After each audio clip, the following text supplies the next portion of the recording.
Magandang araw sa inyo mga sir. Kumusta kayo? Maraming salamat nga pala sa pagdalaw nyo sa aking channel. Ito mga sir, may tanggap ako dito na microwave. Yan yung kanyang brand, Whirlpool. Ito mga sir, share ko lang kung ano ang problema ng unit na ito.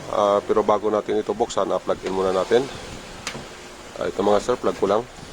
Yan na, naka-plug. Dito tayo sa kanyang timer. Ito kasi yung kanyang pinaka-switch. Ayan mga sir. Ayan, walang power ito. Ayan, walang power. Ayan mga sir, ang problema ng unit na ito, walang power. Alamin natin to. Buksan ko lang. Ito na mga sir, nabuksan na natin yung microwave.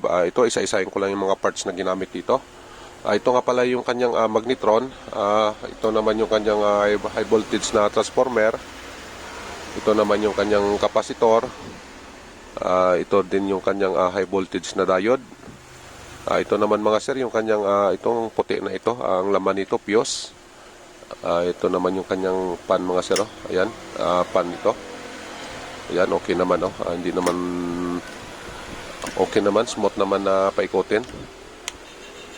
Ang gawin natin dito mga sir, mag-check muna tayo ng mga protection nito, yung kanyang mga fuse. Alamin natin kung may fuse na pumutok dito. Dito tayo mga sir sa itaas kasi may fuse ito dito. I-ano ko lang muna yung microwave natin para makita nyo. Ayan mga sir. Itong fuse nya. Reading muna tayo dito kung ito ba okay pa o hindi na. Yung ating multimeter pala ito, set lang natin sa, ayan mga sir, times 1. Buzzer mode tayo. Ito mga sir. Ayan. Ayan mga sir. Wala tayong reading dito. Ibig sabihin putok yung fuse nito. Ayan, wala. Dito tayo sa baba kasi may pangalawang fuse dito sa baba, yung dito sa kanyang high voltage. Try natin sukatin kung okay pa ba yun.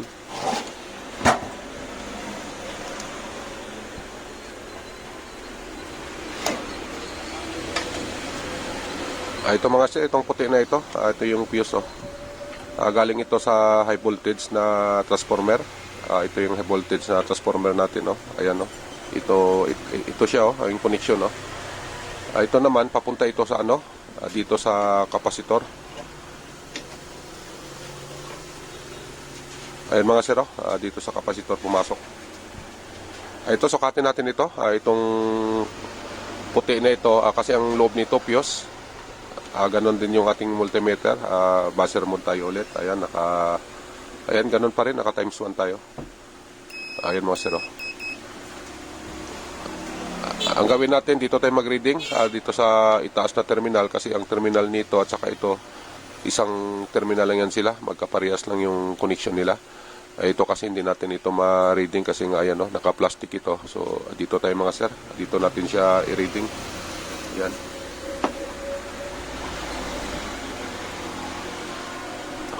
Ayan mga sir. Tapos ito dito, papuntang high voltage na transformer. Ito, checking muna natin yung buzzer mode natin. Ayan mga sir. Tapos dito tayo. Ayan, papuntang high voltage. Ayan mga sir. Okay naman yung itong loob nito, ang fuse. Okay naman. Ayan. Ayan, ang ibig sabihin, ang fuse na ito, okay ito. Ang fuse doon sa taas ang may problema, putok yun. Ang gawin natin dito mga sir, alamin natin yung mga parts nito. Bakit pumutok yung fuse natin doon sa taas. Kasi hindi naman puputok yun kung walang problema dito sa mga parts niya. Ito mga sir, dito, i-check muna natin yung kanyang magnetron. Kung okay ba ito o hindi. Alamin natin kung anong dahilan bakit pumutok yung fuse natin. Dito muna tayo mag-uumpisa. Pagkatapos dito sa high voltage na transformer at saka yan, lahat ng parts nito i-check natin isa-isa. Dito muna tayo mag-uumpisa. Ito mga sir, ang gawin lang natin dito, tanggalin natin itong pinaka-connection niya para ma-reading natin. Ayan, yung dalawa na ito. Ayan mga sir. Saka yung ating multimeter, ayan set lang natin ito sa dito, maski dito sa ayan times 10 key, pwede na rin yan kasi ang isusukat lang naman natin dito yung niya, yung ito, yung dalawang pinning na ito. Sukatin natin dito papuntang body ground niya kung mayroong reading. Kasi pag may reading yan, ibig sabihin may problema yung ating magnetron. Ito mga sir, subukan natin yung ating range. Ito, nasa times 10 key. Ganito lang mga sir. Ito, itong unang paa niya, dito lang natin sa katawan niya. Ayan, wala tayong reading. So ang gawin natin, taasan natin yung resistance natin para malaman talaga natin kung may problema yung magnetron. Ayan, naka-select na tayo sa times 100k. Ayan, ulitin natin. Balik tayo dito ulit. Ayan mga sir, yung ating multimeter, walang reaction. Ayan, itong sinukat natin na una, dito tayo sa pangalawa. Dito mga sir. Ayan mga sir, wala pa rin. Ayan, wala. Sa yung multimeter natin, ayan. Ayan, okay naman. At balik tayo ulit dito. Ayan, sa unang paa. Ayan, wala tayong ma-reading na resistance. Ayan. Tsaka, ayan, pangalawa nating reading, wala din. Ibig sabihin, good yung magnetron nito, mga sir. Kasi kung halimbawa na magkaroon ito ng reading, ganyan, ayan, may problema yung magnetron. So, ito, wala itong reading. Ibig sabihin, okay. Dito tayo, mga sir, sa baba. Itong kanyang high voltage na diode ito, tanggalin muna natin. Magre-reading tayo. Ayan mga sir. Ayan, i-ano ko lang yung camera natin. Ito mga sir, i-reading natin itong diode na ito, high voltage na diode. Ito, bago tayo mag-reading nito, kailangan ganito yung alisin muna natin dun sa kanyang connection. Ihahang natin. Ayan, di bali na yung unang paa doon, yung paa niya. Basta yung kabilang paa, ayan, nakahang. Pwede na natin sukatin yan para ma-accurate natin yung ating reading. Ito mga sir, yung ating multimeter, ito, nakasit pa rin ito sa, ayan, sa times 100k. Ayan mga sir, ito, readingin natin. Yung kanyang polarity nga pala, yung papunta doon sa loob, papunta doon sa metal. Ito mga sir, yung kanyang reading. Ayan, gumalaw yung multimeter natin ng konti. Ayan, ito ang gawin natin mga sir, pagbalik na rin natin yung ating panukat.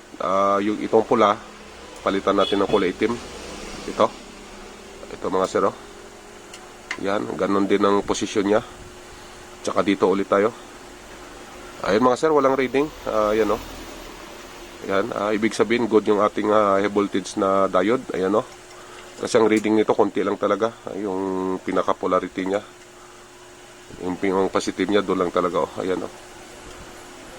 ayan. Ito mga sir, mayroon akong bago nito. Ito, bigyan ko kayo ng, ikukumpara natin ito sa bago. Ito mga sir, yung ating bago. Ayan, mayroon tayong spare. Ito, buksan ko lang. Hindi pa pala ito nabuksan. Itong isa na lang. Ito mga sir, ito may, dito lang tayo kukuha kasi ito, di pa ito nabuksan.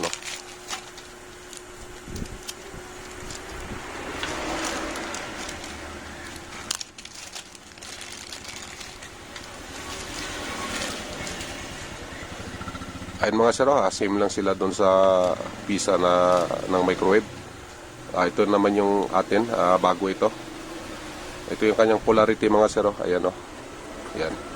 Ito yung polarity na ito. Ito yung papunta doon sa body ng microwave. Yung doon, yung nakakunik doon. Ayan. Ito mga sir, reading natin para ikumpara natin yung reading ng pisa ng unit na ito at saka yung pamalit natin na pisa din. Ito, bago naman ito. Yung ating multimeter nga pala, ganun pa rin. Ayan, yung range niya. Ayan mga sir. Ayan. Yung ginawa natin na una kanina, ganito yon.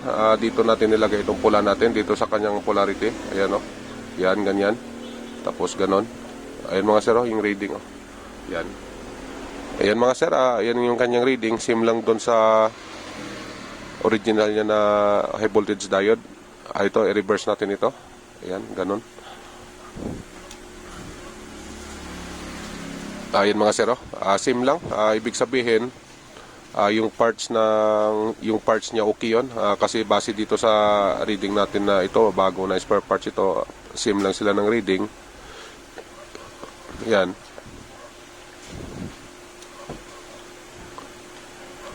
Ayan mga sir, good yung parts niya. Ito, tabi lang natin ito, pamalit natin ito.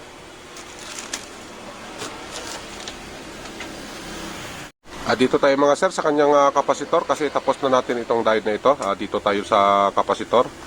Ang gawin natin dito, ganun pa rin, baklasin muna natin yung mga nakakonik. Okay lang to, maski isang nakakonik, basta libre na yung isang terminal nito, okay na yan. Ito mga sir, lagay lang natin dito sa times 10 key. Yan, baba natin konti. Ito, i-reading ko lang ito. Bali ang reading ng kapasitor na ito, dapat papalo siya tapos babalik. Ngayon, pag hindi ito bumalik, ibig sabihin may problema yung kapasitor. So, ito mga sir, umpisa natin. Ayan mga sir, ayan Yan, hindi bumalik yung reading natin. I-reverse natin. Yan. Ganun din mga sir. Ayan mga sir, ikumpara natin yung reading sa sa digital natin na multimeter. Ayan yung ating multimeter pala, naka-range na yan sa capacitance. Ito dito reading tayo. Ayan mga sir. Yan. Ayan yung ating multimeter mga sir, Hindi niya ma-reading, Ayan, Walang lumabas na numero. Ito, balik rin natin ito. Try natin. Ayan mga sir, nag-reading. Ayan mga sir, hindi niya talaga ma-reading yung capacitance nito. Ayan mga sir, klaro, wala tayong reading, Ayan, wala. Ito mga sir, may bago ako dito na kapasitor. Ikumpara natin itong reading ng kapasitor niya dun sa bago natin.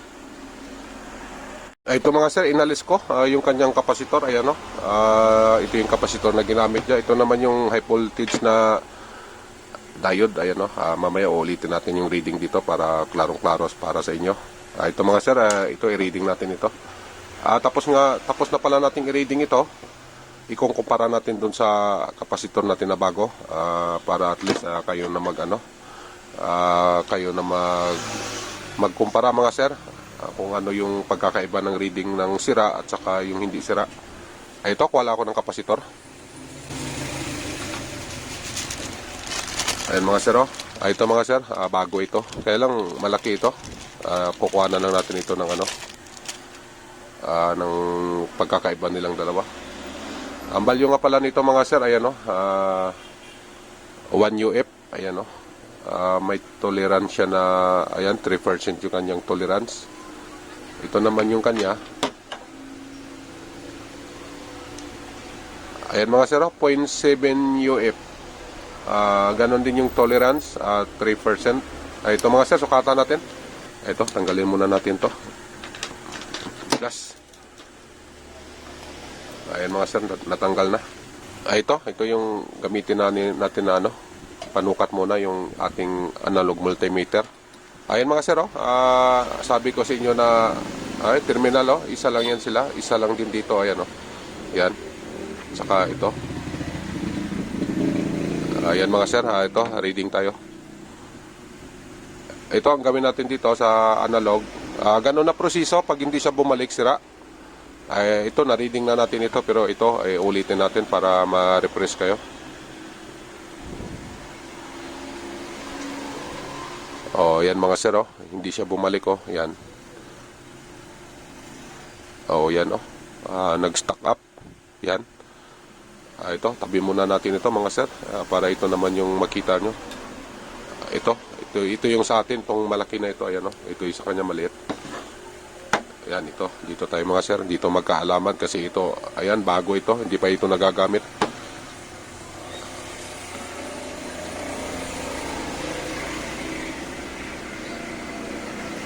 Ayan mga sir, bumalik, yan. Ito, i-reverse natin. Ayan, dapat ganun yung ganun yung good na reading, ayan, ayan, bumabalik siya. Ayan mga sir, ayan, kita nyo naman yung pagkakaiba nilang dalawa. Ayan, dito palit tayo ng multimeter, yung digital naman yung gamitin natin. Ito mga sir, ito yung gamitin natin, Yan, ito, i-reading muna natin yung kanya, itong maliit. Ito mga sir, ito, reading natin. Yung ating multimeter pala, nakasit na yan sa ayan o, sa capacitance mode. Ito mga sir, ito, dito.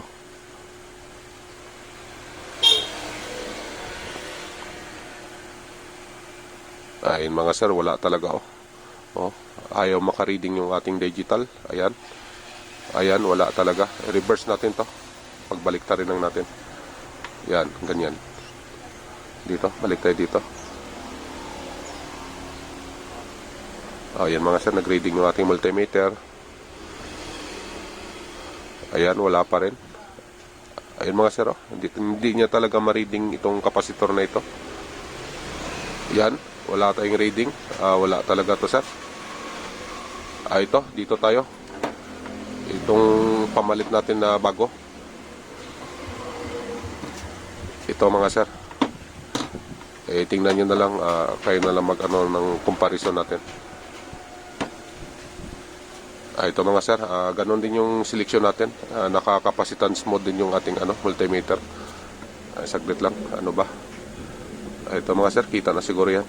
Ito. Dito. Saka... Ayan mga sir, ayan na, nag-reading ng ating multimeter. Ayan no, yung may reading kaagad oh, na ayan, 1 UF. Ayan mga sir, 1 UF talaga yung reading. Ito, i-reverse natin.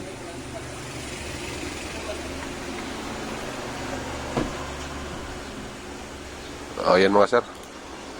Ayan, nag-reading. Ayun pa rin, gano'n pa rin ang resulta. Ayan no, 1 UF. Yan. Ayan mga sir, kita nyo naman yung pagkakaiba ng dalawa. Ito, 1 UF yung reading natin. Ito, yung nakalagay dito. Ayan no. Ayan mga sir. Ayan. Ito mga sir, ang gawin ko dito, papalitan ko ito. Ito. Wala akong ganito na value na ito na point saglit lang. Ito, wala tayong available nito na 0.7. Ito lang yung available ko, yung ito 1 UF. Kasi ayun mga sir, pares-parehas yung replace ko dito. Ayun puro malaki. Wala tayong ganun maliit. Ayan mga sir, pares-parehas lang ito. Ito. Ayan 1 UF din ito. Ganon din mga sir. 1 UF din. Ito na lang ilalagay natin sa kanya. Pwede naman ito. Ito nga pala mga sir, ulitin ko lang. Ayan ito yung kanyang original na diode. Ito, ikukumpara natin yung dalawa. Ito nga pala, try natin i-reading dito sa yan. Kasi hindi talaga natin ito ma-reading dito mga sir sa ating digital na multimeter. Di ko lang alam, baka sa klase ng aking multimeter kasi mumurahin lang naman ito eh. Iset ko lang ito sa diode mode, tapos try natin i-reading tong kanya. Ayan mga sir, diode mode tayo. Ito, i-reading natin to.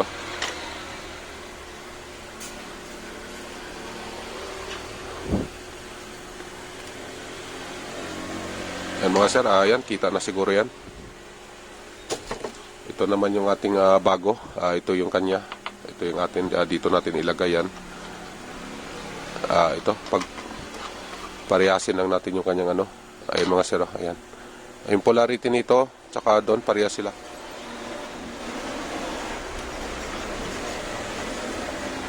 Ito mga sir, i-reading natin.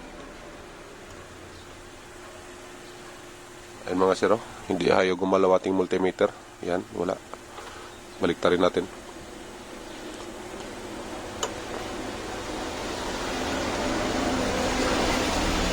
Ayan mga sir, wala pa rin. Ayan dito tayo sa bago natin na spare parts. Ito. Ayun mga sir, walang reaction yung multimeter natin. Ganun pa rin OL. Baliktarin natin.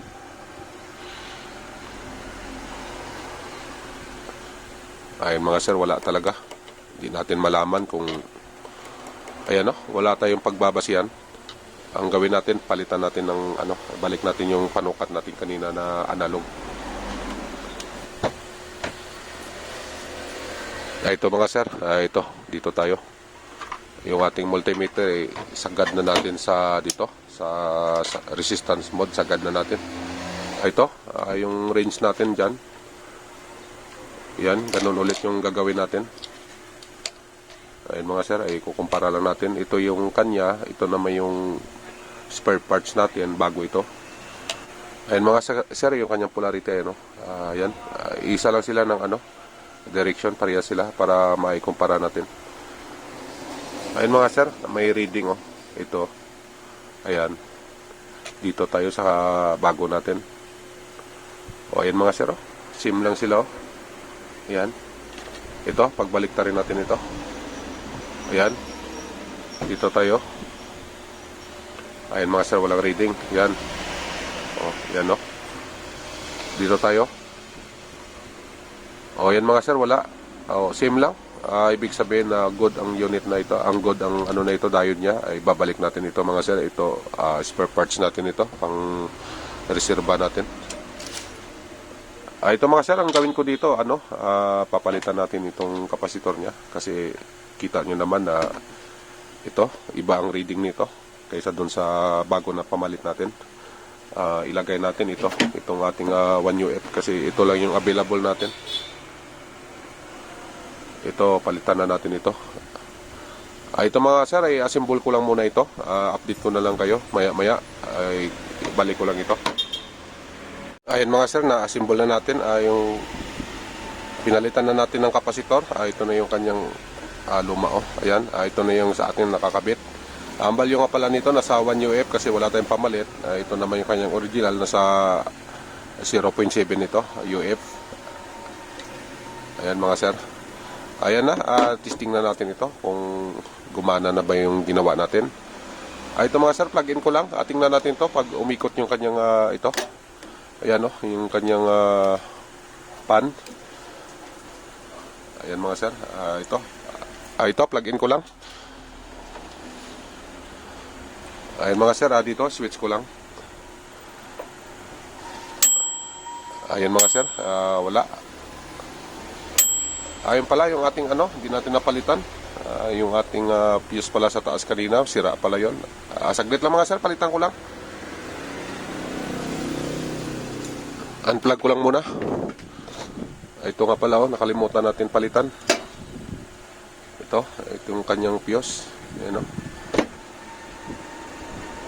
Yan.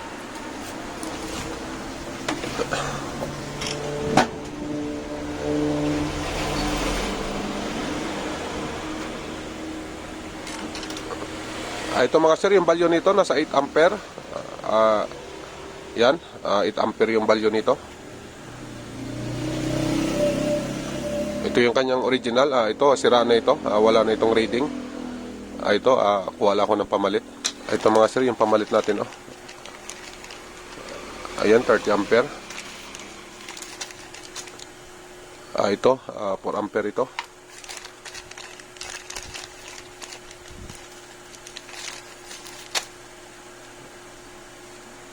Ito mga sir, 6 ampere lang ito, pwede na siguro to. Ito na lang ilagay natin.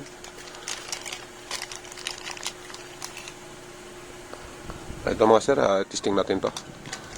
Wala tayong 8 ampere. Ito lang yung available natin, 6 ampere. At saka ito, 4 ampere. Tsaka ayan, 30 ampere. Ayan yung mga 30 ampere natin. Ayun lang, 6 ampere lang ilagay natin.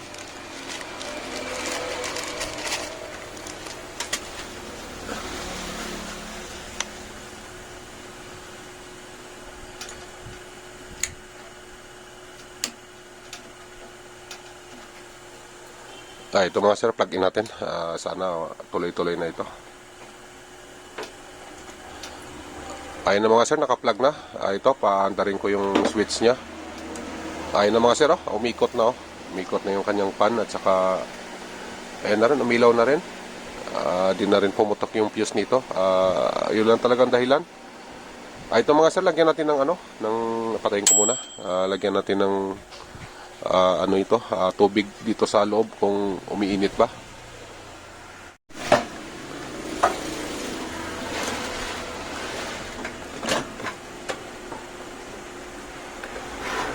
Ito lang ilagay natin, no? Wala tayong paglalagyan, oy. Ito lang yung tubig natin. Try lang naman natin kung itong tubig na ito, kung iinit to. Ayun nga pala, yung loob niya, walang pinggan. Dito na lang natin ilagay sa gitna. Yan mga sir, ganun lang. Pagkatapos sara natin to, testing natin kung umiinit ba siya. Ay mga sir, ayan na, plug in ko na lang ito. Ay mga sir, naka-plug na. Dito tayo sa kanyang timer switch. Ito kasi yung pinaka-switch niya. Ayan mga sir, ayan. Try lang natin kung okay na ba yung gawa natin, kung yun lang talaga ang problema niya, yung kanyang kapasitor. Ito, buksan natin.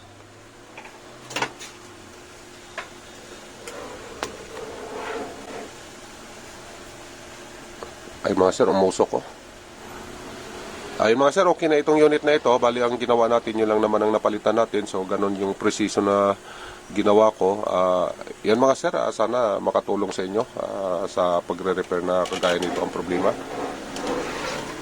Ito, sara ko na lang ito mga sir. Ito, takpan ko na lang ito. Okay na ito. Yan mga sir, hanggang dito na lang. Maraming salamat nga pala sa oras sa pagpanood nyo sa aking channel. Ayan, kung nakabinipit naman kayo dyan, paki-like na lang at saka subscribe para tuloy-tuloy lang tayo sa paggawa ng mga ganitong klase na video. Para naman makatulong dyan sa mga mahilig din na gumawa ng mga ganito, iba-iba na gawain bilang repairman. Kagaya ko rin. Yan mga sir, God bless sa inyo. Mag-iingat na lang kayo lagi. Hanggang dito na lang. Bye-bye.